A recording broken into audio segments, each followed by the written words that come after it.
বগুড়া থেকে নির্ভরযোগ্য সংবাদ পৌঁছে দেয়া এবং তথ্যের সত্যতা নিশ্চিত করা দৈনিক পীরগাছার সংবাদ এই প্রতিশ্রুতি দিয়ে ৫ বছর পূর্ণ করল।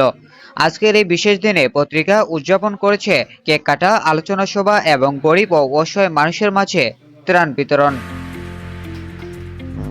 আমাদের বগুড়া প্রতিনিধি এস সালমান হৃদয়ের পাঠানো ভিডিও তথ্যে দেখুন বিস্তারিত প্রতিবেদন। গেল শনিবার বিকেলে পীরগাছা সংবাদ কার্যালয়ে উদযাপিত হল পত্রিকার ৫ম প্রতিষ্ঠা বার্ষিকী। অনুষ্ঠানে সভাপতিত্ব করেন পত্রিকার ব্যবস্থাপনা সম্পাদক মিজানুর রহমান মতিন।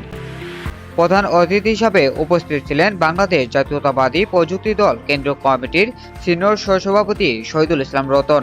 প্রধান আলোচক হিসাবে বক্তব্য রাখেন পত্রিকার সম্পাদক মণ্ডলীর সভাপতি সৈয়দ রায়হান আলী। বিশেষ অতিথি হিসাবে উপস্থিত ছিলেন বগুড়া জেলা প্রযুক্তি দলের সভাপতি নুহের মাহমুদ কামাল, সাধারণ সম্পাদক আলমগীর হোসেন এবং মহিলা বিষয়ক সম্পাদিকা রহিমা আক্তার সবুজ।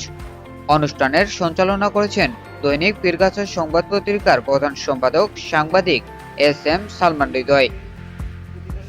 এই বিশেষ অনুষ্ঠানে উপস্থিত ছিলেন স্টাফ রিপোর্টার হাফিজুর রহমান, আমর ফারুক, জাহাঙ্গীর আলম সহ অন্যান্য সংবাদকর্মী।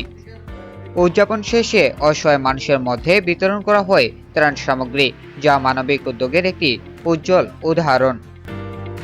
৫ বছর ধরে দৈনিক পীরগাছার সংবাদ পাঠক এবং সমাজের সঙ্গে সংযুক্ত থেকে খবর পৌঁছে দিচ্ছে নির্ভরযোগ্যভাবে। আজকের উদযাপন মানবিক দৃষ্টিকোণ থেকেও একটি সুন্দর বার্তা দিয়ে গেল। শামীম রেজা, ক্রাইম দৃষ্টি নিউজ, ডেস্ক রিপোর্ট।